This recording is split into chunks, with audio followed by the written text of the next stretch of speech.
especial, está começando essa operação da Verolife aqui em Florianópolis. Nós queremos que essa proposta, baseada no médico de família, baseada numa atenção diferenciada para o beneficiário, realmente traga diferenças para todos nós. No momento de crise que nós estamos vivendo, no momento de falta de transparência, falta de ética, a gente está aqui para entrar com uma proposta de fato diferenciada.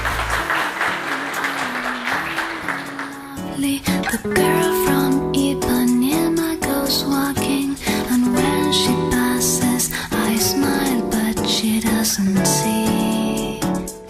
No, she doesn't see.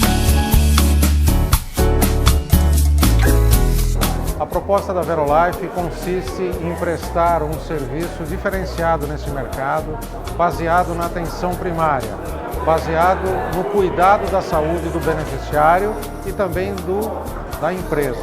Nossa proposta consiste em alguns pilares, como o médico de família, como um centro de atenção e resolubilidade e também com uma rede credenciada. É um prazer muito grande estar aqui com vocês, apresentando a Verolife, uma proposta diferente de tudo aquilo que você já viu.